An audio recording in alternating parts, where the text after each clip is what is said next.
नमस्कार.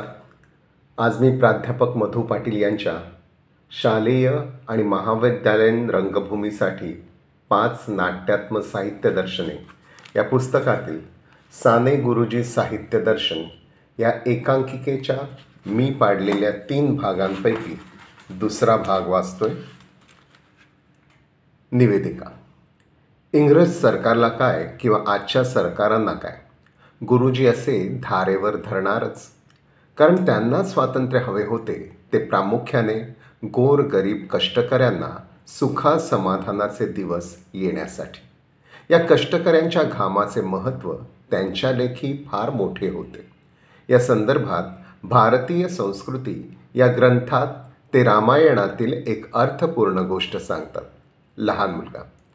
ती रामायणातील गोष्ट मी सांगणार आहे. रामाने शबरीची उष्टे बोरे खाल्ली ही गोष्ट तुम्हा सर्वांना माहीत आहे. त्यापेक्षा ही वेगळी गोष्ट आहे. एकदा राम शबरीला भेटावयास गेले. त्यावेळचा हा प्रसंग आहे. शबरी ज्या रानात बसली होती त्या रानात फुलेच फुले फुललेली होती. ती फुले कोमेजत नसत, सुकत नसत. सर्वत्र आणि सदैव त्यांचा मधुर गंध सुटलेला असे. राम आश्चर्याने मोहून गेला. शबरीजवळ तो विचारू लागला, राम, या फुलांची काय ही किमया? ही फुले अशी कशी? फुलझाडे तर कुठेच दिसत नाही. मग कोणी लावली ही फुले? कुणी टाकली ही फुले? शबरी. रामा, त्याचा इतिहास आहे. राम. कोणता इतिहास शबरी? मुलगा. मग शबरीने मतंग ऋषी आणि त्यांचे श्रम करून घाम गाळणारे शिष्य यांची कथा रामाला सांगितली. ती अशी. मतंग ऋषी या गुरुने साऱ्या शिष्यांना खांद्यावर कुऱ्हाड घेऊन घोर अरण्यात पाठवले. त्यांनी मोठमोठ्या वृक्षांची सुकलेली काष्ठे तोडली. त्यांच्या मोठमोठ्या मुळ्या बांधल्या आणि त्या मुळ्या डोक्यावर घेऊन ते आश्रमाकडे निघाले. त्याचं शबरी कसं वर्णन करते बघा. शबरी. रामा, भर उन्हाळ्याचे दिवस होते. प्रखर ऊन पडलं होतं. सर्व शिष्यमंडळी घामाघूम होऊन गेली. त्यांच्या अंग प्रत्यंगातून घाम निथळत होता. तो घाम जमिनीवर गळत होता. तिसऱ्या प्रहरी ते सर्व आश्रमात परतले.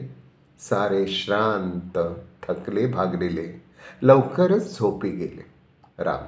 मग पुढं काय झालं? तू या स्वर्गीय फुलांबद्दल काही सांगत होतीस ना? शबरी. तेच सांगते ना. रामा, अरे सकाळी ते सर्व झोपेतून उठता तो काय?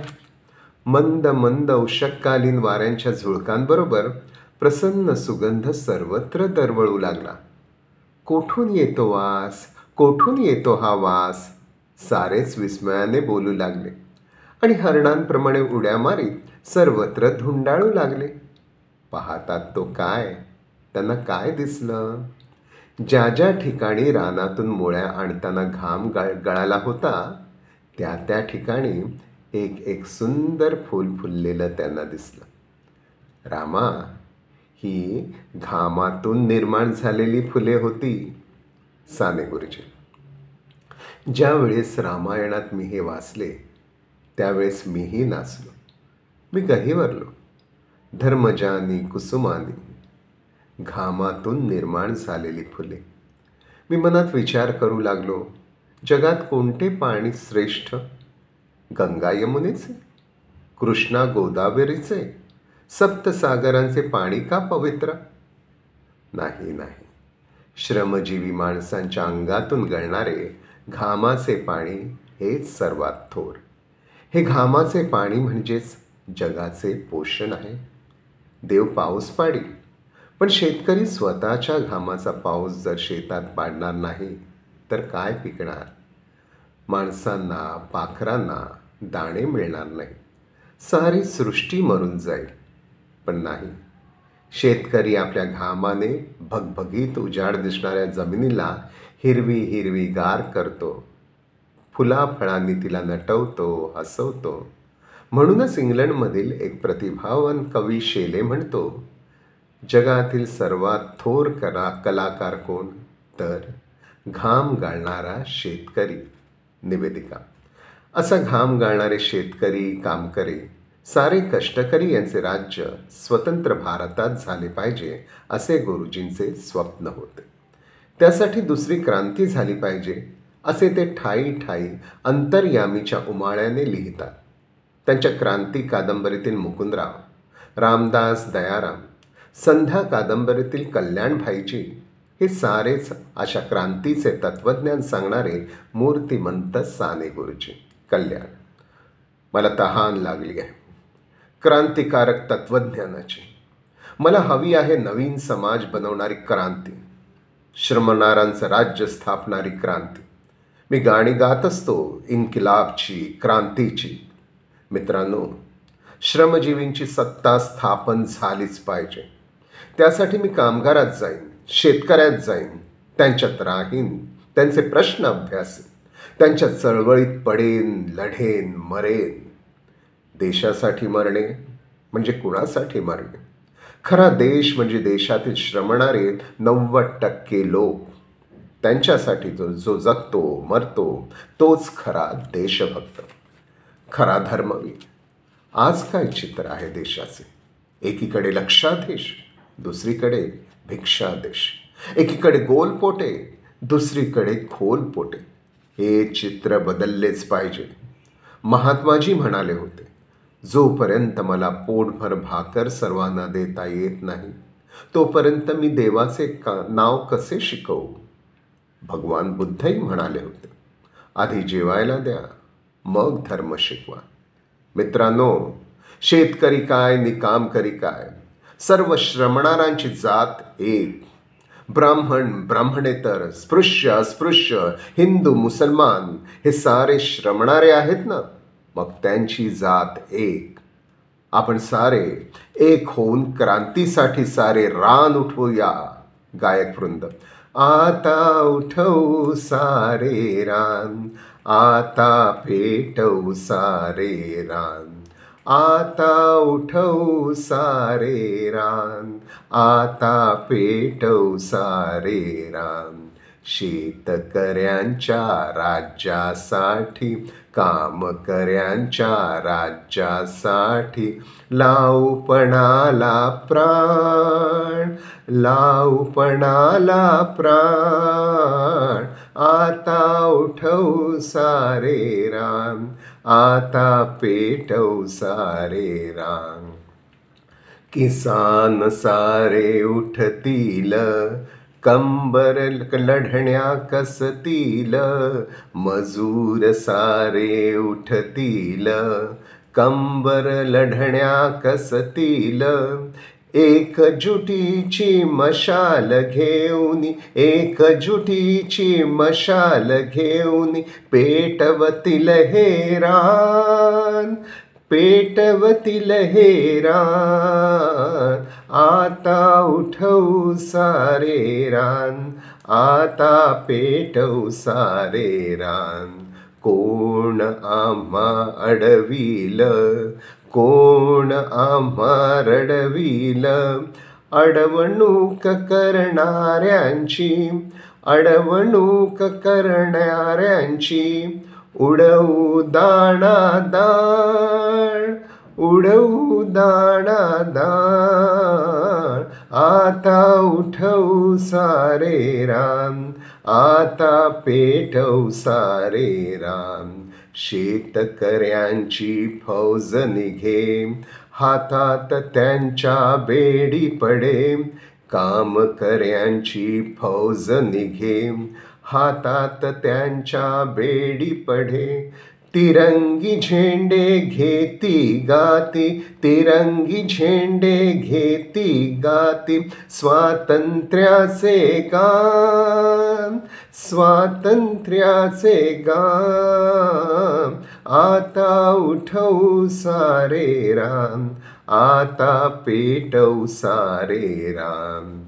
पडून राहू ना आता, खाऊ ना आताला था. पडून राहू ना आता, खाऊ ना आताला थांब, शेतकरी काम करी, शेतकरी काम करी, मांडणार हो ठाण, मांडणार हो ठाण, आता उठवू सारे राम, आता पेटवू सारे राम, आता उठवू सारे राम, आता पेटवू सारे राम. निवेदिका. क्रांती कादंबरीतील मुकुंदरावांचे शेतकऱ्यांच्या विराट सभेपुढील हे भाषण. मुकुंदराव. जगाच्या पोशिंद्यानो, तुम्ही आज मरत आहात. सारे तुम्हाला लुटीत आहेत, कुटीत आहेत. आता मान उंच करा. जगातील श्रमजीवी जागे होत आहेत.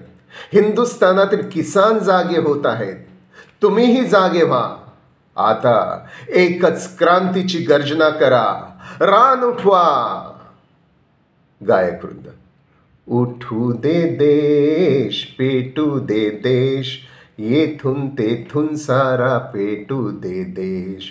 उठू दे देश, पेटू दे देश, येथून तेथून सारा पेटू दे देश. कोटी कोटी आता उठू दे किसान, निर्भयपणे आपली उंच करो मान. कोटी कोटी आता उठू दे किसान, निर्भयपणे आपली उंच करो मान. मुक्तकंठे गाऊ स्वातंत्र्याचे गान, मुक्तकंठे गाऊ स्वातंत्र्याचे गान. नष्ट करू आता सारे आपले क्लेश. उठू दे देश, पेटू दे देश. उठू दे देश, पेटू दे देश, येथून तेथून सारा पेटू दे देश. कमावता तुम्ही, गमावता तुम्ही, सिंह असूनी तुम्ही बनलात ससे. कमावता तुम्ही, गमावता तुम्ही, सिंह असूनी तुम्ही बनलात ससे. तेजे उठा आता बसाना असे, तेजे उठा आता बसाना असे. माणसे बना आता बनू नका मेष. उठू दे देश, पेटू दे देश, येथून तेथून सारा पेटू दे देश. उठू दे देश, पेटू दे देश, येथून तेथून सारा पेटू दे देश. रात्रंदिवस तुम्ही करीतसा काम, जीवनात तुमच्या उरला नाही राम. रात्रंदिवस तुम्ही करीतसा काम, जीवनात तुमच्या आता उरला नाही राम. घाम गळे तुमच्या हरामाला दाम, घाम गळे तुमचा हरामाला दाम. येवो तुम्हालाही थोडा तरी त्वेष. उठू दे देश, पेटू दे देश, येथून तेथून सारा पेटू दे देश. मोर्चे काढा आता निघू द्या फौजा, लुटारूंच्या आता थांबवूया मौजा. मोर्चे काढा आता निघू द्या फौजा, लुटारूंच्या आता थांबवूया मौजा. चालू देणार नाही कोणाच्या गमजा, चालू देणार नाही कोणाच्या गमजा. कोटी किसानांच्या फणा करी शेष. उठू दे देश, पेटू दे देश, येथून तेथून सारा पेटू दे देश. उठू दे देश, पेटू दे देश, येथून तेथून सारा पेटू दे देश. येथून तेथून सारा पेटू दे देश. निवेदिका. या क्रांतीच्या मिरवणुकात बायकाही सामील होतात. शेताभातात आणि गिरण्यांच्या धुरांड्यात खपणाऱ्या बायाही क्रांतीची गाणी रचू लागतात. इन्किलाब झिंदाबादच्या गर्जनात त्यांनी रचलेल्या या रुचा ऐका. गायकवृंद. किसानांच्या बाया आम्ही शेतकरी बाया, आम्ही काम करी बाया. किसानांच्या बाया आम्ही शेतकरी बाया, आम्ही काम करी बाया. नाही आम्ही राहणार आता दीनवाण्या बाया. किसानांच्या बाया, आम्ही शेतकरी बाया, आम्ही काम करी बाया. सरकाराला सांगू आम्ही, सावकाराला सांगू आम्ही, सरकाराला सांगू आम्ही, सावकाराला सांगू आम्ही. पोरा बाळा हवे आमच्या पोटभर खाया, पोरा बाळा हवे आमच्या पोटभर खाया. आम्ही काम करी बाया, किसानांच्या बाया, आम्ही शेतकरी बाया, आम्ही काम करी बाया. उन्हाने शेतात मेलो, भुकेने घरात मेलो, उन्हाने शेतात मेलो, भुकेने घरात मेलो. क्रांती करू आता आम्ही, मिळवू थोडी छाया, क्रांती करू आता आम्ही, मिळवू थोडी छाया. किसानांच्या बाया, आम्ही शेतकरी बाया, आम्ही काम करी बाया. खपेल तो आधी खाईल, नवीन हा धर्म येईल, खपेल तो आधी खाईल, नवीन हा धर्म येईल. जळू खोट्या धर्माची घटोत्कची गाथा, जाळू खोट्या धर्माची ही घटोत्काची गाथा. किसानांच्या बाया, आम्ही शेतकरी बाया, आम्ही काम करी बाया. किसानांच्या बाया, आम्ही शेतकरी बाया, आम्ही काम करी बाया. निवेदिका. हे क्रांतीमधील मुकुंदराव गुरुजींसारखेच शाळेत शिक्षक असतात. त्यांच्या या क्रांतिकारक विचारांमुळे त्यांना शाळेतून काढून टाकतात. त्यावेळी त्यांनी त्यांच्या विद्यार्थ्यांसमोर केलेले हे निरोपाचे भाषण. मुकुंदराव, विचाराने वागा, विचारांप्रमाणे वागण्याचे धैर्य दाखवा, नेभळेपणा नको. त्याचप्रमाणे जाती धर्म यांचा द्वेष नका फैलावू. गरीब जो जो असेल, जो जो छळला जाणारा असेल, तो आपला माना. हिंदू मुसलमान, काळे गोरे हे भेद खरे नाही. खरे भेद प्राचीन काळापासून दोनच सांगितले आहेत: दुसऱ्याच्या संसाराची धूळधाण करणारे आणि ही धूळधाण बंद करण्यासाठी जीवापाड खटपट करणारे. भगवद्गीतेत स्वजन आणि परजन असा भेद नाही सांगितलेला, तिथे सुजन आणि दुर्जन असा भेद सांगितला. आपण सारे सुजन एक होऊया, हिंदू सुजन आणि मुसलमान सुजन एक होऊया. निवेदिका. अशा सहिष्णू आणि त्याचबरोबर क्रांतिकारी विचारधारा असलेल्या शिक्षकाचे शिष्य त्याच तोलामोलाचे घडणार. त्यांचा हा शिष्य दयाराम क्रांतीच्या अखेरची काय भविष्यवाणी सांगतोय बघा.